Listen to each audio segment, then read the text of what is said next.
Blue sky will see temperatures getting into the low 20s across the south, high teens further north. But then that next low comes in during Tuesday evening into the southwest. And look at this, a spell of heavy rain coming in, blustery showers falling on behind, unseasonably windy again along the south coast of England. So a wet spell coming in through the middle part of the week with, again, temperatures below average for the time of year.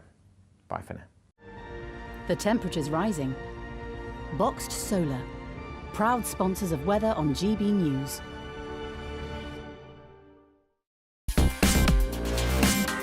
What you get for breakfast is something that, if we do our jobs right, you will wake up to news that you didn't know the night before. It's a conversation. It's not just me and Eamon. We want to get to know you, and we want you to get to know us.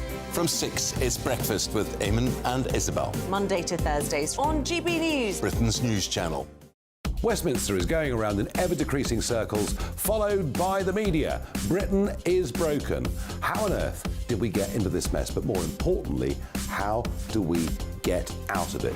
Join me at 7 p.m, Mondays to Thursdays on Farage, here on GB News. We will have open, rational debate. We've got to work out how Britain moves forward from this. Join us here on GB News, the People's Channel.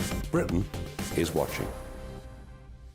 When the news happens, it happens here. And really important breaking news. Breaking news this morning. On TV, radio and online, the news starts here on Britain's Newsroom. All the biggest stories and the answers that you need from across the UK and beyond. Join Britain's Newsroom from 9:30 on GB News. The People's Channel, Britain's news channel.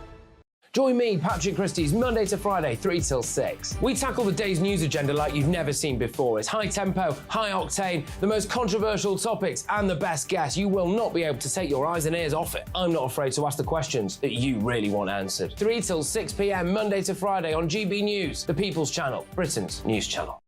People in Britain, they love free speech, but they also love fair play. I don't care if I'm speaking somebody from a trade union, from the Labour Party, somebody from the SNP. And I think the viewers like to see that actually we can challenge one another, but in a positive way. We think we ask the questions that people want to ask, and often we ask the questions that we wanted to ask in Parliament but never got the chance to ask. So join us every Saturday, 10 a.m. till noon on GB News, Britain's news channel. It's all about family, being in people's living rooms, all the interaction and getting to know who our viewers and listeners are. When I was young, my dad used to say, "Nah, stop arguing." I wanted an outlet that would enable me to give my opinion. People are going through a really hard time right now, and I know that you don't feel like you're being listened to by the establishment. I came to GB News because it's the People's Channel, and I want the audience to have their say on the events of the day. We're dynamic. We do something different. Democracy shows that the wisdom of the nation is in its people. I get to travel to find out what the story is from a personal perspective. The British people aren't fools. We know when we're not being told the full story. We've got to work out how Britain moves forward from this. It's the best country in the world. The establishment had their chance. Now we're here to represent your views. Britain's watching. Britain's watching. Britain's watching. We're proud to be GB News, the People's Channel, Britain's news channel.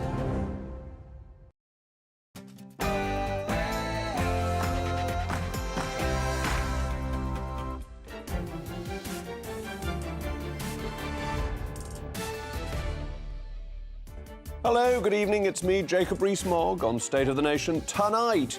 He was compared by Boris Johnson to the Great Frost of 1709, but I think he's more of a Russian frost, the sort that would send Napoleon into exile on the island of Elba. Of course, I'm referring to the man who freed the United Kingdom from the regulatory shackles of the European Union, Lord Frost himself.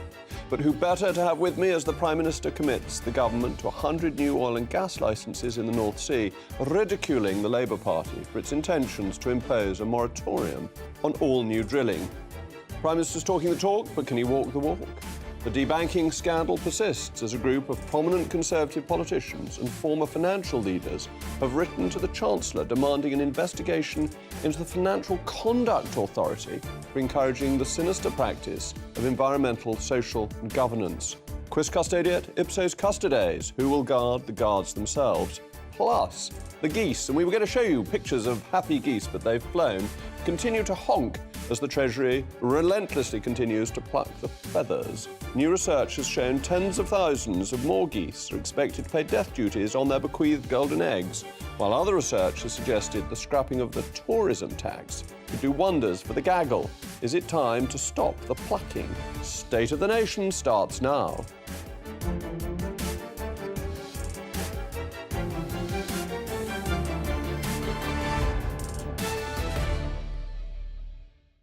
I'll also be joined by a towering panel this evening. State of the Nation's little ray of sunshine and historian David Starkey, and GB News' senior political commentator Nigel Nelson. As always, I want to hear from you. It's a crucial part of the programme. Email me, mailmog@gbnews.com. But now it's time for the news of the day with Polly Middlehurst.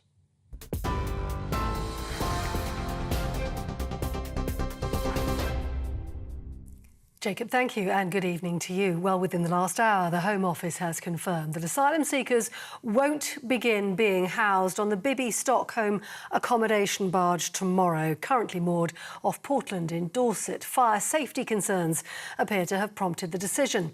A Home Office spokesperson said the vessel is undergoing final preparations to ensure it complies with all appropriate regulations before the arrival of the first asylum seekers. It's thought the asylum seekers will board possibly a day late. We have yet to get that confirmed for you, and we'll do so throughout the rest of the evening.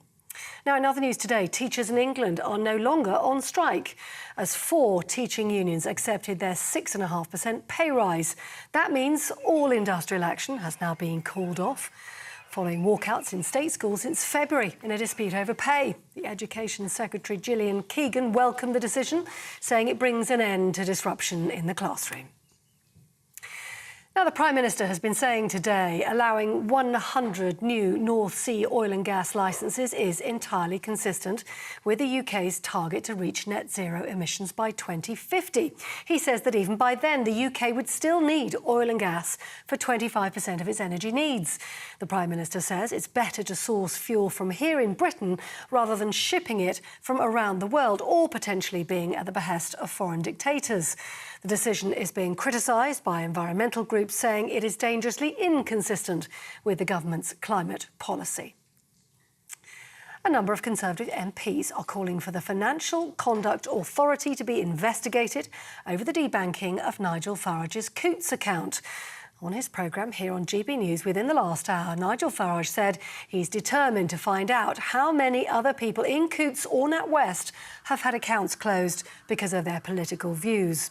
A joint letter has been sent to the Chancellor from Conservative MPs, warning the FCA may have inadvertently, in their words, encouraged the culture within banking that led to the account closure.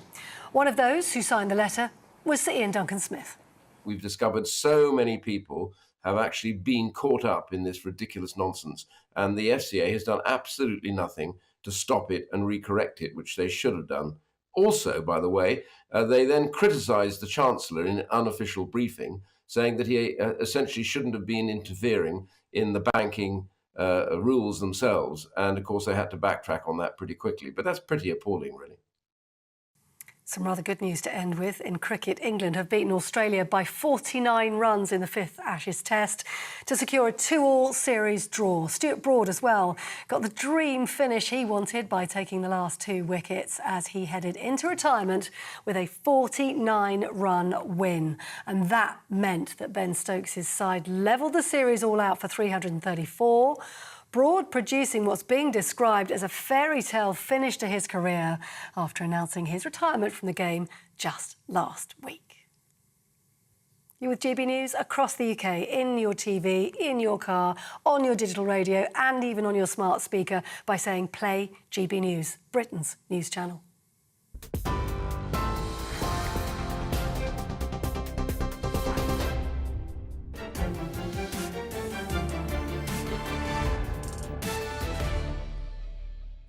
The Prime Minister has been busy not just today, but all weekend, talking the talk on a sensible energy policy. Over the weekend, the Prime Minister announced a review of controversial anti-car schemes across Britain, firmly stating that he's on the side of the motorist. And today, he's been in Aberdeenshire announcing the government's support for 100 new gas and oil licences in the North Sea, along with the development of carbon capture technology. This is really encouraging. He made the crucial point that even when we reach 2050 and are supposedly net zero, a quarter of our energy will still come from fossil fuels. He even mentioned something that we have repeatedly explained on State of the Nation, that using domestic fossil fuels, including fracking, of course, is far more carbon efficient than importing them. But in spite of his pledges to review low-traffic neighbourhoods, even touching on 20-mile-an-hour speed limits, when a group of Tory MPs, my next guest, and I included, wrote to him calling for the delay of the 2030 ban on new petrol and diesel cars, he doubled down on the forthcoming ban. We do not have the infrastructure of this plan, nor is the market ready for the move. Electric car chiefs, who have every reason to support the policy, have said the idea of mass market products are not viable in the near future, owing to the cost of the batteries, many of which come from China. And with these 100 new oil and gas licences, well, I'm afraid to say there's nothing particularly new about them. The licensing round began when I was business secretary. He is merely following through with what was already in place. What we need is a reversal of the most costly policies that are taking effect or are set to take effect. The Prime Minister said this today. So when I was became Prime Minister, I set up a brand new department for energy security and net zero. And I think both of those things are important. Of course I'm committed to net zero, but I'm also committed to our energy security, and we will get to net zero in a proportionate and pragmatic way that doesn't unnecessarily burden families with costs or hassle that they don't need in their lives right now. But he must understand the inherent contradiction in these two principles, net zero and energy security. The former is holding back the latter while costing a fortune. The former Chancellor of the Exchequer, Philip Hammond, not a man I always agree with, but who was very wise about this, calculated it would cost us £1 trillion to get to net zero. The war in Ukraine has taught us, amongst many other things, the importance of having our own energy security, and the Americans have shown us through their inner security, because of their willingness to make use of their own domestic energy supplies, that if you have energy security, you also have lower inflation, because it's low energy costs that are helping the US economy to grow faster than ours and has kept inflation down.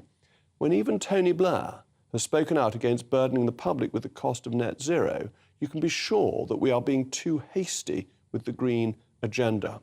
Britain has already done more than most for the transition to net zero. As I've mentioned before, Yale University publishes an annual environmental performance index, and the UK finished in second place out of 180 countries last year, only behind Denmark. According to the independent Climate Action Tracker, we are the only major economy held at the almost sufficient standard. No country is at a higher standard. But we can't pursue this agenda to the detriment and the cost of the public, least of all those who aren't particularly well off. It's democratic to have a vote on this, to allow people to choose. But in recent elections, all parties have been saying the same thing. We need to ensure that the least well-off in society are protected and are helped, and that this transition has their support. And as we saw in the Uxbridge by-election, when it comes to the vote, people don't want to be cold and poor. So the question for the Prime Minister, whilst he talks the talk, is can he walk the walk? Are we going to see low-traffic neighbourhoods stopped? Are we going to see boilers allowed to continue, gas boilers in our houses? Are we going to see cars still being built with the internal combustion engine after 2030? These are the things that need to change to keep costs down. As always, I want to know your thoughts. Don't forget to let me know what you think, mailmog@gbnews.com. But I'm now joined by Lord Frost, perhaps the greatest frost to have hit these shores. David, thank you for coming in. You made the point last week, which attracted some controversy, that actually a little bit of warming in the UK could be quite good for us. Well, absolutely. It's a simple statement of facts, in fact, and I was quoting a government agency in what I said, that many more people die in this country from the cold than from the heat. So the idea that a little increase in temperature is going to make things worse simply does not stand up. Of course, that's not the whole picture. There's much more to it, but that, from that narrow perspective, it's absolutely clear. And that the net zero agenda was turned into law by 2019 for the 2050 deadline being set. At that point, the economy was still going well. There'd been no COVID. There hadn't been £500 billion spent on COVID measures. The nation's balance sheet was in pretty good order. All the political parties thought this was a cost that people could absorb and bear. That's fundamentally changed, hasn't it, in the last 4 years? It absolutely has. And to be honest, I thought it looked a bit unwise in 2019. But as you say, maybe it was something we could have supported. But now conditions have changed a lot. That's absolutely clear.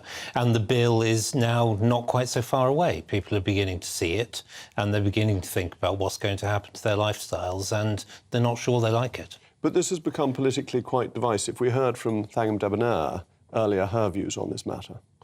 Quite frankly, I'm astonished that Rishi Sunak is doubling down on his failing and weak policy on climate action.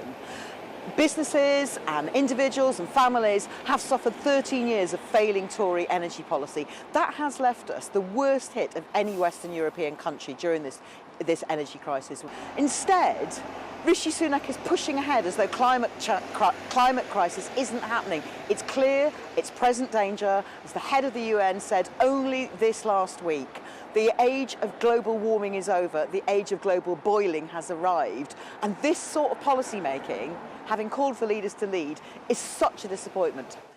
Well, she puts it, of course, in a slightly exaggerated tone, but her point is we're in the age of global boiling rather than simply of warming. Is there any evidence for that, as far as you're aware? Well, climate change is a problem. It isn't. We're not in a climate crisis or in a climate emergency, in my view. I don't think the evidence supports that. It's a problem that we can master.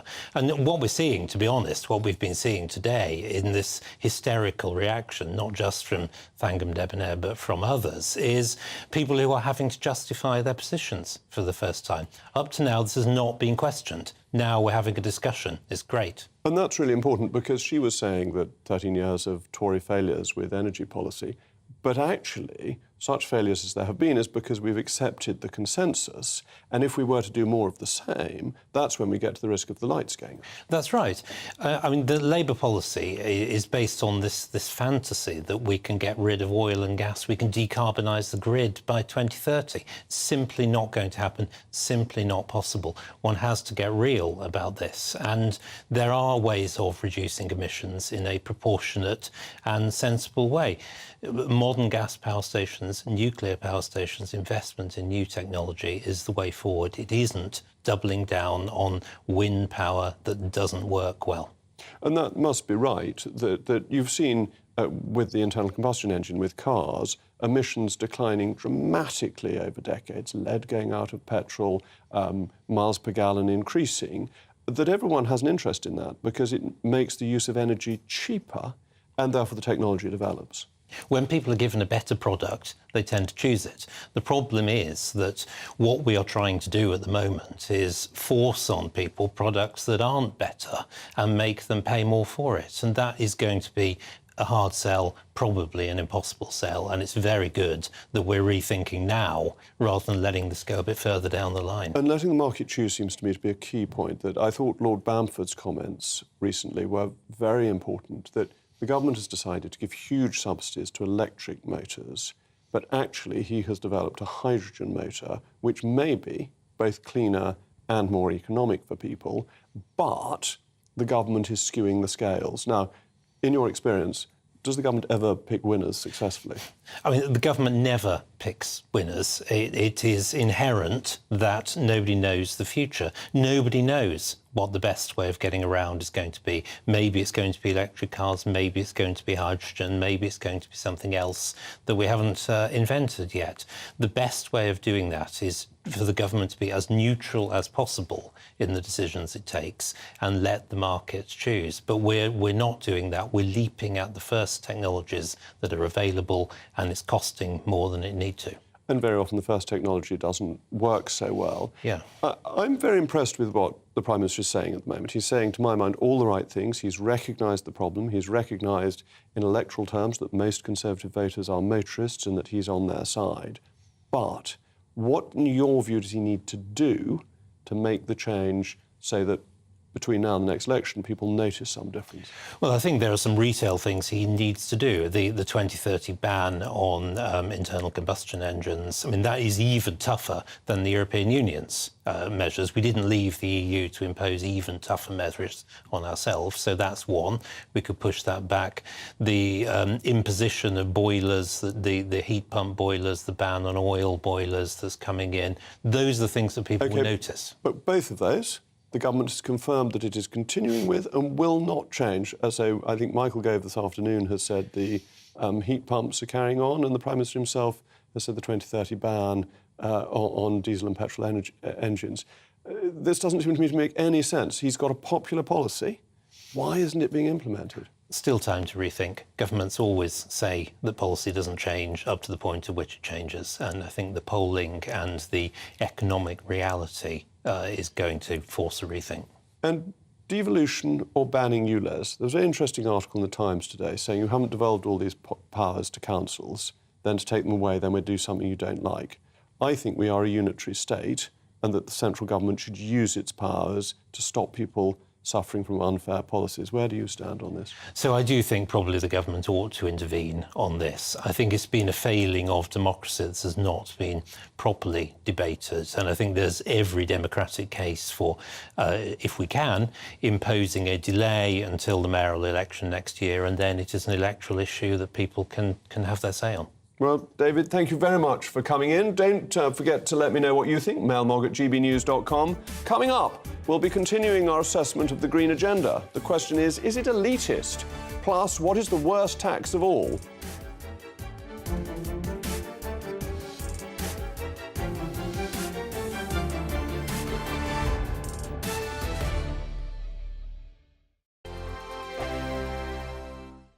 What you get for breakfast is something that, if we do our jobs right, you will wake up to news that you didn't know the night before. It's a conversation. It's not just me and Eamon. We want to get to know you, and we want you to get to know us.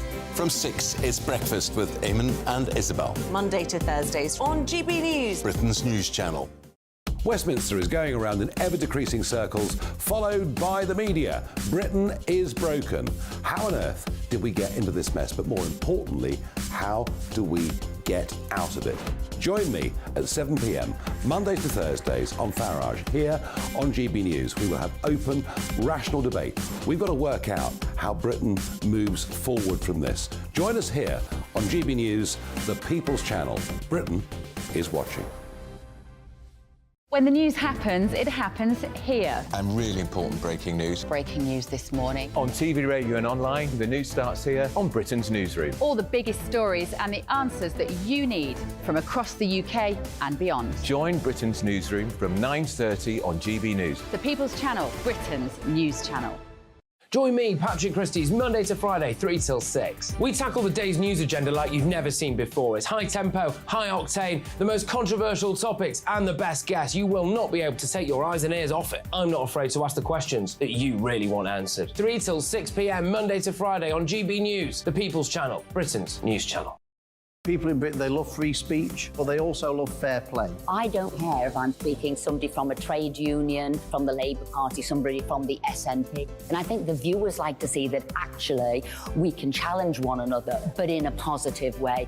We think we ask the questions that people want to ask, and often we ask the questions that we wanted to ask in Parliament but never got the chance to ask. So join us every Saturday, 10 a.m. till noon on GB News, Britain's news channel.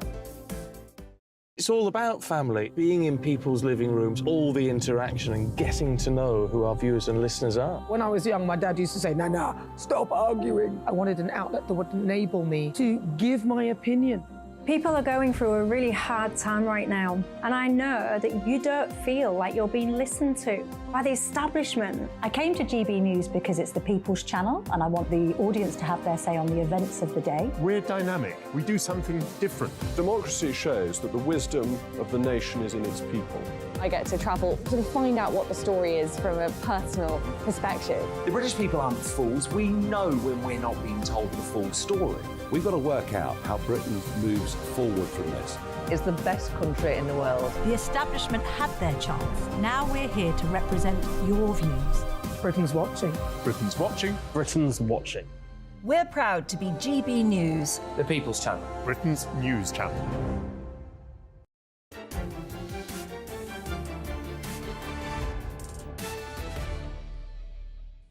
Welcome back. I'm still Jacob Rees-Mogg, and this is State of the Nation. You've been getting in touch with your views. Peter, I'm all for North Sea oil and gas licences, but will the companies invest in this when it is more than likely that they will be cancelled if Labour get in next year? Can I reassure investors, the Labour Party has said it will not cancel any existing licences, which is important and actually wise of them, not that I normally call the Labour Party wise. Roy, while we try and keep our CO2 levels to zero, the UK is getting poor, while many countries are just carrying on as normal and taking advantage and making a fortune. Why do we bother, as it won't make any difference to the planet? Now, we only ever hear about the moral costs of failing to meet net zero targets, but few people talk about the financial cost that net zero burdens on the taxpayer. First of all, the scrappage scheme of oil and gas heaters, and now the ban on new diesel and petrol cars. The year-old boiler upgrade scheme is one of the government's key flagship plans to meet net zero targets, but it requires a de facto ban on gas boilers being installed in new builds by 2025, costing upwards of £13,000 per heat pump. Shocking figures reported by experts claim that it would take about 36 years for a household to save enough money on energy bills to cover the cost of an air source pump. The National Gas Chief, John Butterworth, has said that because of its extortionate price, heat pumps are only affordable for the privileged. Well, I can tell you I'm not privileged enough to afford one. The government promised to pay £5,000 of taxpayers' money per heat pump purchase. That's for a new installation, not for new build houses, leaving the individual to make up approximately £8,000 in upfront costs. But subsidy is just taking money from one taxpayer and giving it to another. The cost doesn't go away. It doesn't get magicked out of existence. Last week, the Levelling Up Secretary, Michael Gove, responded to concerns over its costly burden on the public, in which he hinted the government might consider a U-turn on its current plans to ban the installation of gas boilers. But of course, the Department of Energy Security backpedalled in a statement today and made it clear all heating systems in the UK will be compatible with net zero standards by 2050. As I mentioned, I, along with more than 40 other parliamentarians, signed a letter calling for the reversal of the government's 2030 goal to ban new diesel and petrol cars. It's another deeply unpopular net zero policy which will cost you, the taxpayer, more money to reach a target that will offset only 1% of the world's global emissions. Well, I'm now joined by Green Party councillor Steve Masters. Steve, so much for joining me again. On the 36 years to make a ground heat pump work, is this something that people are going to be able to afford to install? Where's the money coming from? Well, it's interesting, actually, Jacob, that you talked about that. My partner is currently going through the process of getting a heat pump installed in her house. And the actual cost after the £5,000 subsidy is less than it would be for the equivalent oil boiler to be replaced in a rural area such as hers. And what we're finding is that actually the oil industry and the oil and gas industry are still being subsidised large amounts of money. It's very easy for you to talk about the green subsidies and that being passed on to the taxpayer. The oil and gas industry have been subsidised for trillions of pounds. What subsidies? What subsidies are they getting? Tax breaks. They don't have to clean up the North Sea, for example. There's no responsibility. That when they decommission, the money they spend on decommissioning reduces their tax burden, but that's true of all companies on their capital expenditure, lowers their tax burden. It's no different for oil and gas companies than any other company. But they're the biggest polluters, That's a different argument. You said they got tax breaks. But what are these tax breaks? Where are these subsidies coming from?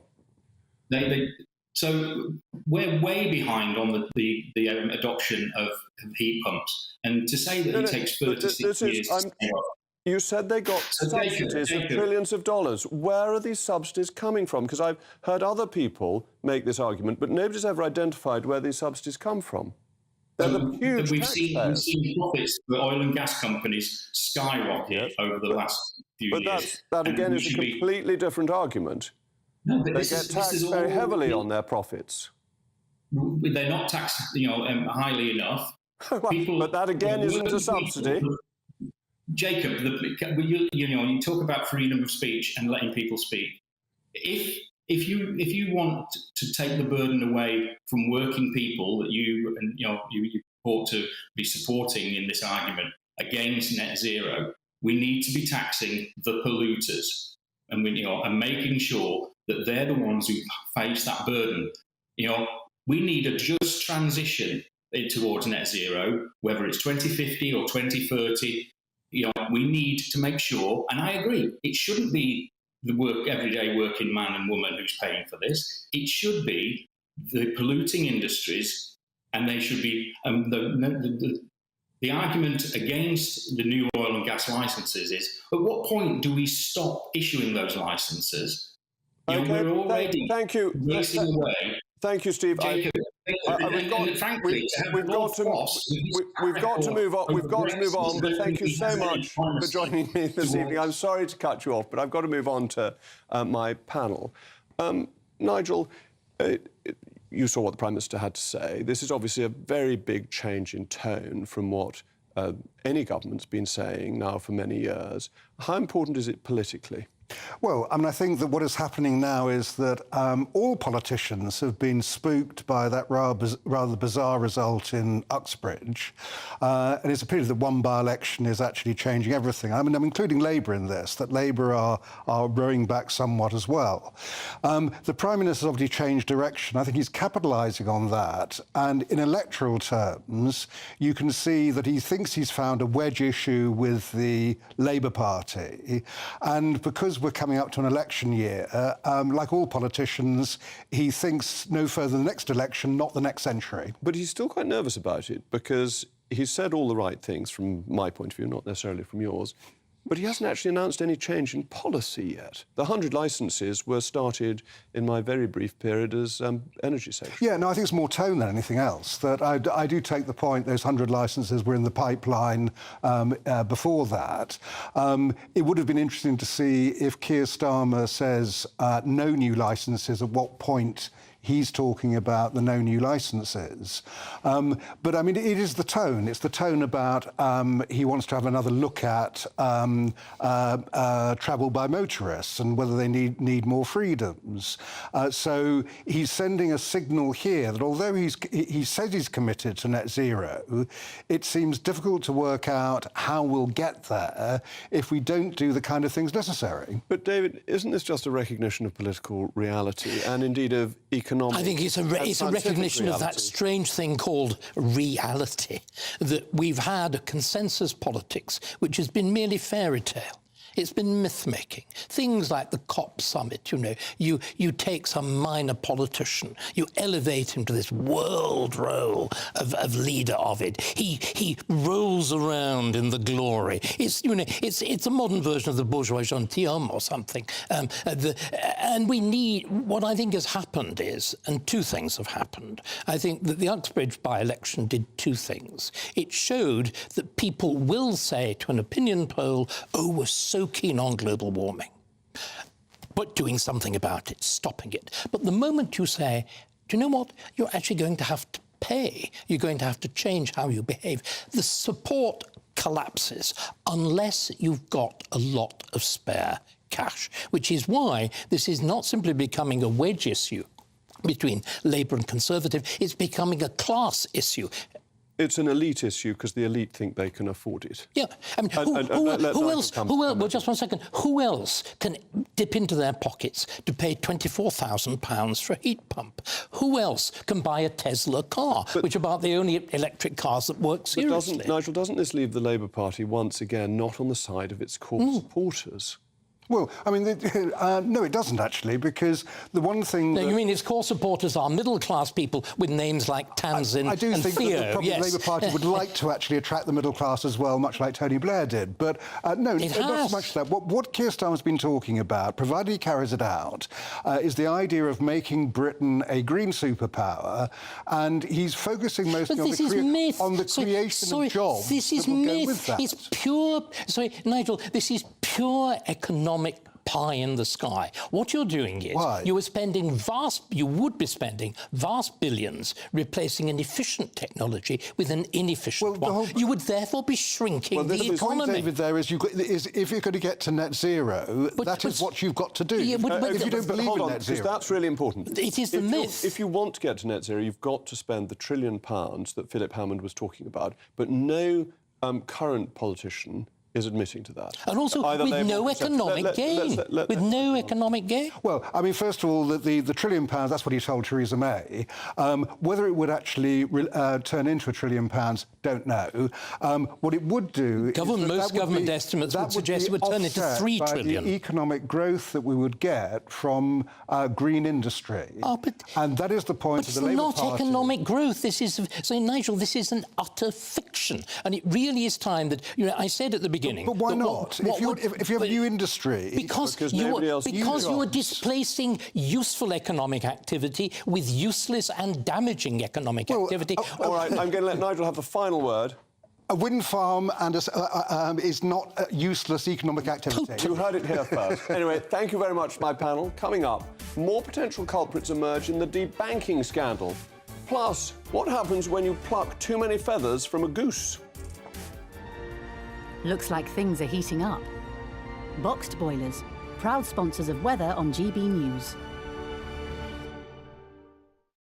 Evening, I'm Alex Deakin, and this is your latest weather update from the Met Office for GB News. It should be a drier day tomorrow, and many places will see some brighter, even sunny spells. Still quite breezy, however, and not particularly warm. And behind me, there's another area of low pressure lurking for Wednesday. This one brought the wet weather for much of the country today. Still fairly soggy out there this evening. Some heavy showers in places, staying pretty damp across eastern and southern Scotland through the night. But further south, many places will see some lengthy, clear spells, and across northern Scotland, where it's been dry for most of the day. Of course, the far north, at least, it'll stay dry overnight. Temperatures dropping to about 13 or 14 Celsius. On to Tuesday, and as I said, a drier day. It doesn't mean completely dry. Still a few showers, certainly initially across the southwest, and quite a grey morning over northwest England with some outbreaks of rain.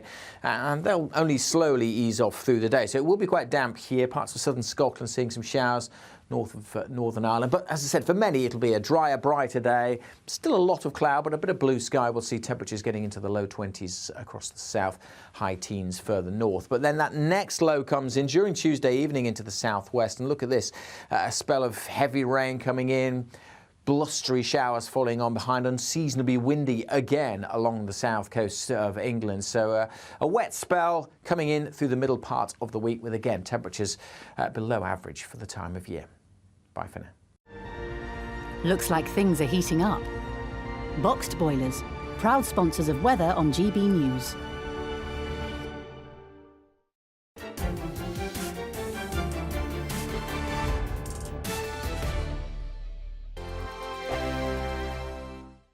The Live Desk with me, Mark Longhurst. And me, Pip Thompson. It's here Monday to Friday on GB News. From midday, we'll bring you the news as it breaks, whenever it's happening and wherever it's happening, from across the UK and around the world. Refreshing, feisty, but with a bit of fun too. If it matters to you, we'll have it covered on TV, radio and online. Join the Live Desk on GB News, the People's Channel, Britain's news channel. So Jubes and Kerr, we tackle the issues of the day with real robust debate, both sides of the fence, battling it out with me in the middle with my forthright opinions and views. And often really interesting things happen because you start with a position and then by the end of the debate you find actually, well, I might not have thought about that one. What we need in this country is 2 new political parties. You should maybe think about doing a 2024 calendar. I'm Michelle Dewberry and I'm keeping you company right through until 7 o'clock this evening. GB News, the People's Channel, Britain's watching. Monday to Thursday, 9 p.m. till 11 p.m. Join me, Dan Wootton. I'll bring you the sharpest takes and hottest debates. Do you not believe in prison? I don't believe in prisons. I'm completely stunned. I guarantee you there'll be no spin, no bias, no censorship. I actually was personally quite offended by it. And no reason to go to bed. So I guess they've always been quite woke. That's Dan Wootton tonight on TV, radio and online. Monday to Thursday from 9 p.m. till 11 p.m. on GB News. The People's Channel, Britain's news channel. In a world of dull and predictable radio and TV shows, Oh, hi. On Mark Dolan tonight, we've got big guests. We drill into the big stories of the day. The show adds up to a brilliant listening and viewing experience. Mark Dolan Tonight is the most entertaining current affairs show ever, and that's a fact. That's Mark Dolan Tonight, Friday, Saturday and Sunday from 9. Only on GB News, Britain's news channel. Like all families, we have arguments every now and then, but actually we agree on what the mission of GB News is, and that's the most fundamentally important thing. GB News provides the kind of platform that lets all voices be heard. We don't hold back. We're free to say what we really think. Just because some people who live in a tiny little Westminster bubble think that their particular story is important, that's not the most important story for me. And often they will be difficult stories, stories that you won't find on the establishment media. Because what people think in the north of England may be very different to what they're thinking in the home counties. We're going to carry on telling the world what life is really like for households up and down the UK. We love to be in your car, in your kitchen as you're having your breakfast. Whatever you're doing, you are part of the show. If it matters to you, it matters to us. Britain's watching. Britain's watching. Britain's watching.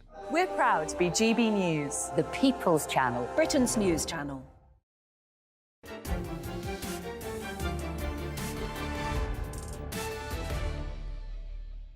Welcome back. I remain Jacob Rees-Mogg, and you'll be getting in touch with your views. Heather, please spare a thought for those of us in rural homes off the gas grid who heat our homes with oil boilers, which are due to be banned from 2026.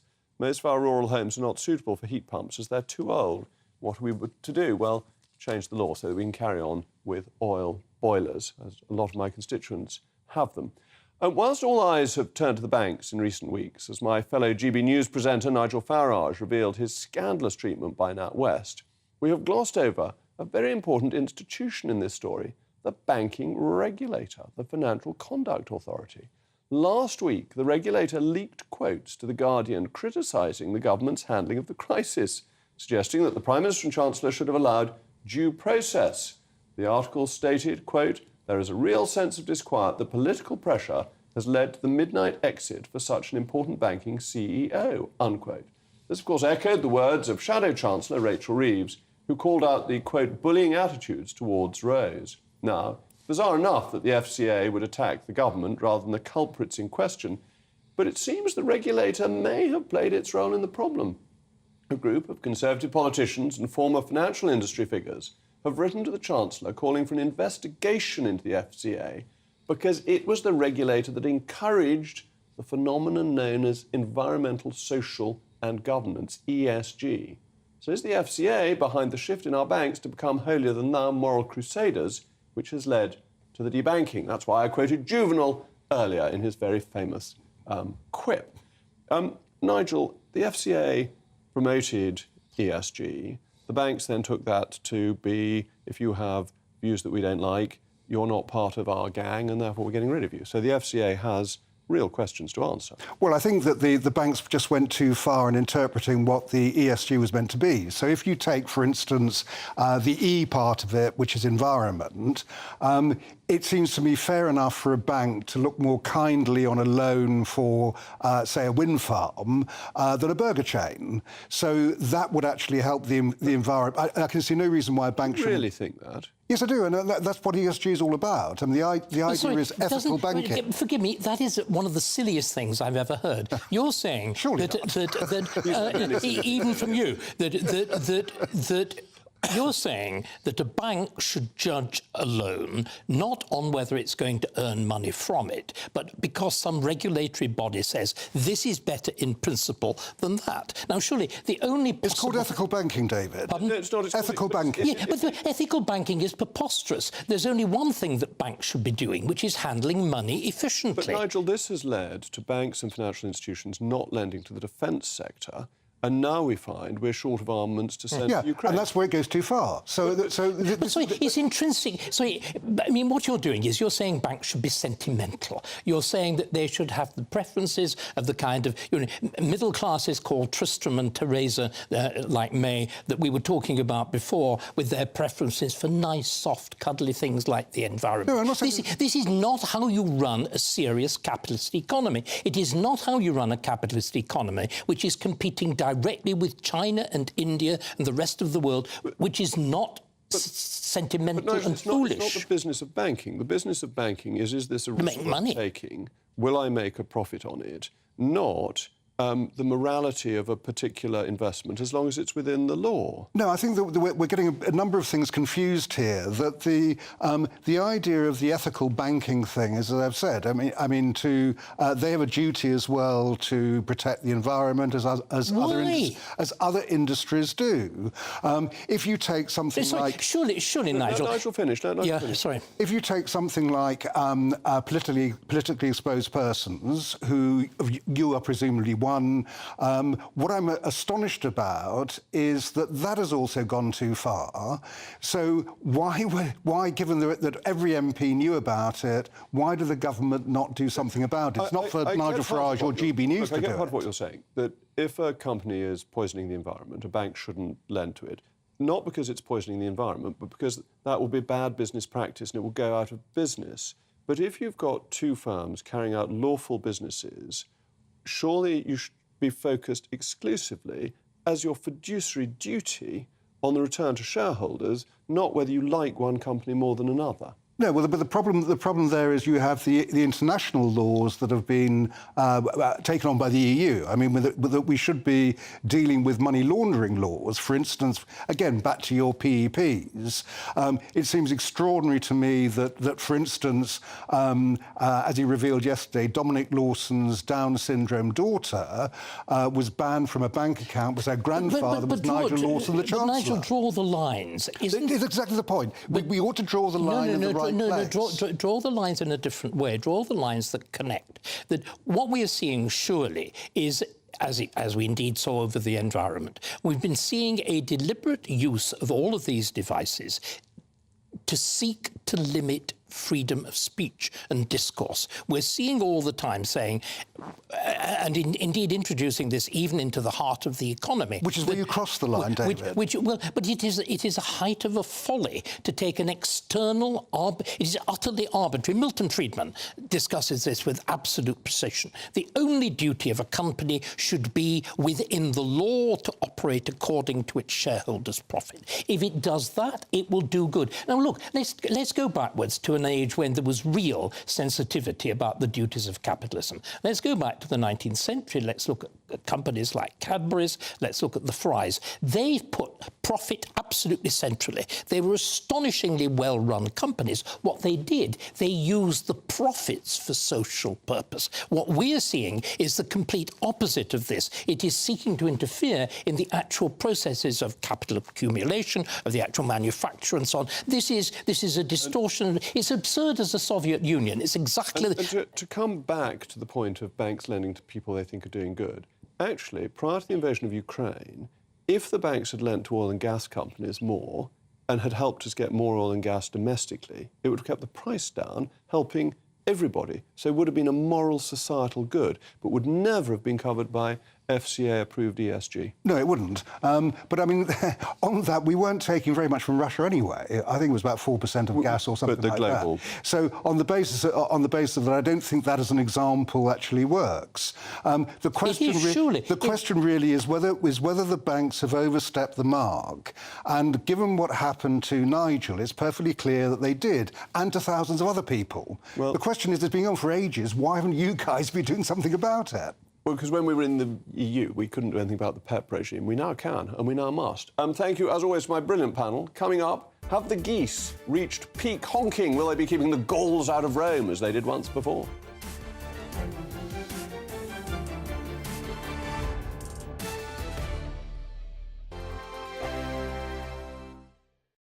Monday to Thursday nights on GB News. At 6, it's Dubes & Co. 7 o'clock, Farage. At 8, join Jacob Rees-Mogg. And at 9, Dan Wootton Tonight, followed by headliners on TV, radio and online. This is GB News. Now then, Lee Anderson here. Join me on GB News on my new show, The Real World, every Friday at 7 p.m, where real people get to meet those in power and hold them to account. Every week, we'll be hearing your views from up and down the country in the real world. Join me at 7 on GB News, Britain's news channel. Join me, Camilla Tominey, on Sunday mornings from 9:30, taking the politicians to task and breaking out of SW1 to see how their decisions are affecting you across the UK. Bursting the Westminster bubble every Sunday morning, only on GB News, the People's Channel. Britain's watching.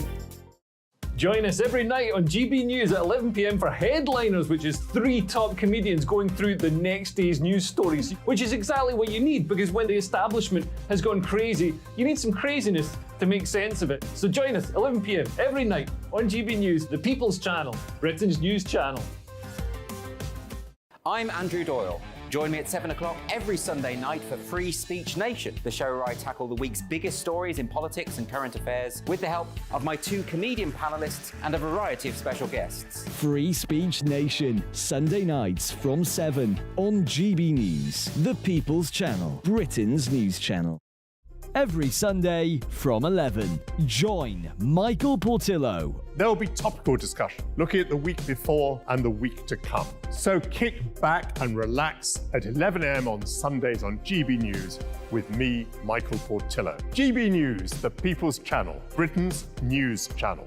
I joined GB News because I was sick and tired of not hearing my views being represented, not just mine, but so many people that I knew and spoke to. I just couldn't get my voice out there. I couldn't say anything. I couldn't do anything. Whatever the narrative was, I kind of had to follow it. GB News is there to provide a voice for those who have been ignored by the establishment media. We think different things, we've got a different style. GB News is here to be optimistic and positive about the future. It's real kind of dynamic and flowing, with the audience very much at the heart of it, like a big family.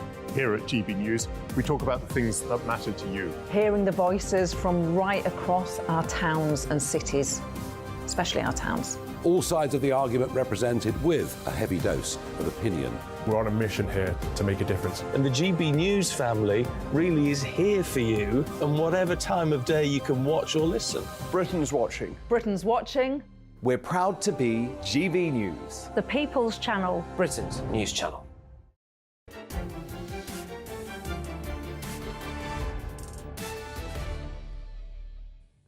I don't usually like repetition on this programme, and I'm certainly not that keen on quoting the French too much, but the overtaxed days in which we live make it necessary. It was Jean-Baptiste Colbert who said, "The art of taxation consists in so plucking the goose as to obtain the largest possible amount of feathers with the smallest possible amount of hissing."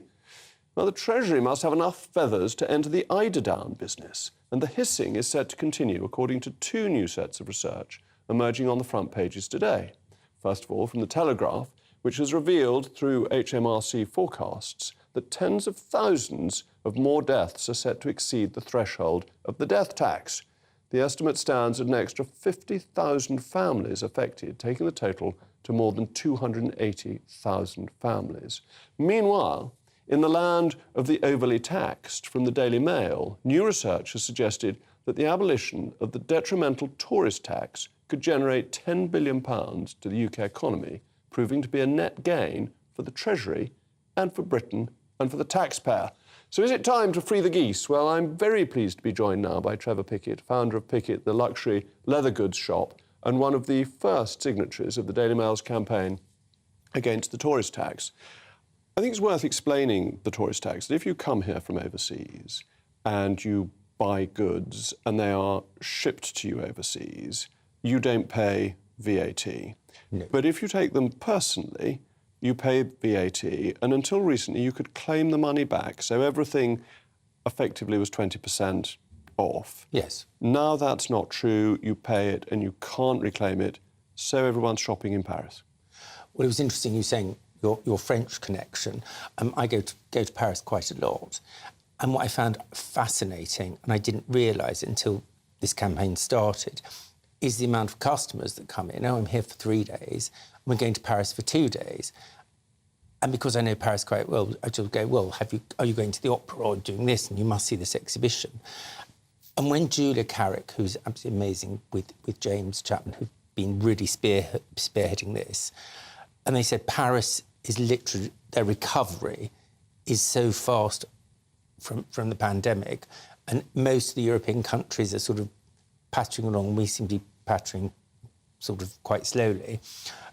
You suddenly realise that people are actually going there more often than one would have expected. And certain companies like mine, which are quite small and very sort of luxury, customer-orientated, like shops on Savile Row that we're discussing, like Henry Poole and Anderson Shepherd, you actually hear what they're saying, so you know they're migratory.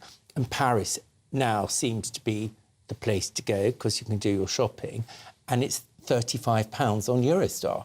So you're paying £35, and it's cheaper to stay in Paris. Sometimes it's stay in a Premier Inn. And it was a very straightforward principle of VAT, that if you consumed the service in the UK, you were liable for VAT. If you consumed it outside, you weren't. So if you're a foreign tourist and you pay for dinner, then that's got VAT. If you buy leather goods and you take them out of the country, you don't. That got changed, which just seems very unfair because it's trying to tax people who don't really have a liability to UK tax. Exactly, and can go elsewhere. As I say, and we've got competition abroad. But then, on the other side, if we brought back the 20%, what about the German customer and the Dutch customer that came to see me today that both spent £500 each, that might have spent another £500 by egging each other off on, or having sales staff that sort of point out that they're going to get this discount. So there's a bigger pool now, with this now Brexit, to get money out of Europe. Absolutely, and that the people who are going to be shopping with you may spend an extra night in the UK if their shopping is cost-effective, rather than, as you say, going off to Paris. Yeah, and they're going to stay here. They're going to be going, even if it's just a cup of coffee in Starbucks, it's employing people. It's the drip down that we need to think about. And with my business, we have a huge bespoke, as we were talking, getting back to Savile Row, but that's my area, and Jermyn Street.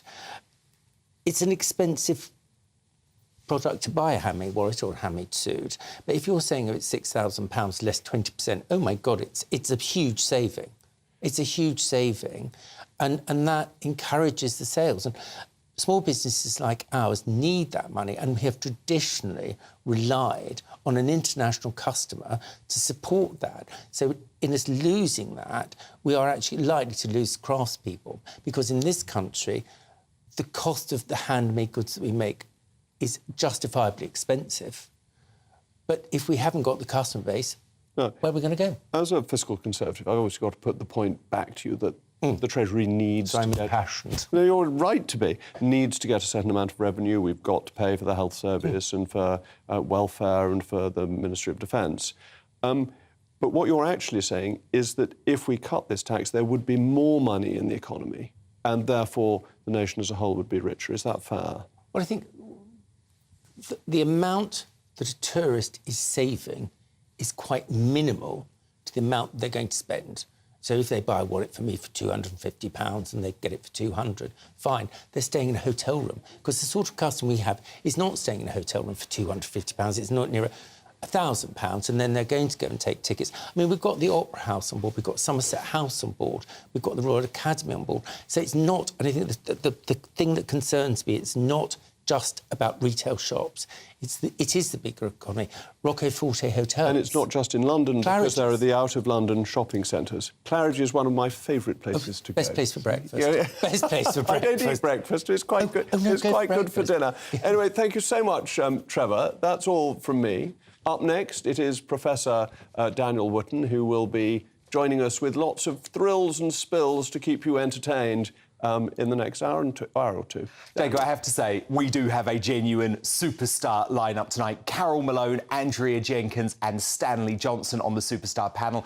Edwina Curry versus Narinda in the clash. Then Nigel Farage live. Lady Colin Campbell in the house. Paul Burrell and Calvin McKenzie. I mean, come on, that's A-list, right?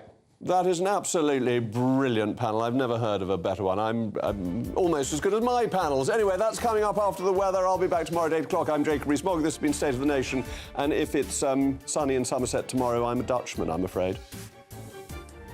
That warm feeling inside. From Boxed Boilers. Proud sponsors of weather on GB News. Evening, I'm Alex Deakin, and this is your latest weather update from the Met Office for GB News. It should be a drier day tomorrow, and many places will see some bright or even sunny spells. Still quite breezy, however, and not particularly warm. And behind me, there's another area of low pressure lurking for Wednesday. This one brought the wet weather for much of the country today. Still fairly soggy out there this evening. Some heavy showers in places, staying pretty damp across eastern and southern Scotland through the night. But further south, many places will see some lengthy clear spells, and across northern Scotland, where it's been dry for most of the day. Of course, the far north, at least, it'll stay dry overnight. Temperatures dropping to about 13 or 14 Celsius. On to Tuesday, and as I said, a drier day. It doesn't mean completely dry. Still a few showers, certainly initially across the southwest, and quite a grey morning over northwest England with some outbreaks of rain, and they'll only slowly ease off through the day. So it will be quite damp here. Parts of southern Scotland seeing some showers, north of Northern Ireland. But as I said, for many it'll be a drier, brighter day. Still a lot of cloud, but a bit of blue sky. We'll see temperatures getting into the low 20s across the south, high teens further north. But then that next low comes in during Tuesday evening into the southwest. And look at this, a spell of heavy rain coming in, blustery showers following on behind, unseasonably windy again along the south coast of England. So a wet spell coming in through the middle part of the week with, again, temperatures below average for the time of year. Bye for now. That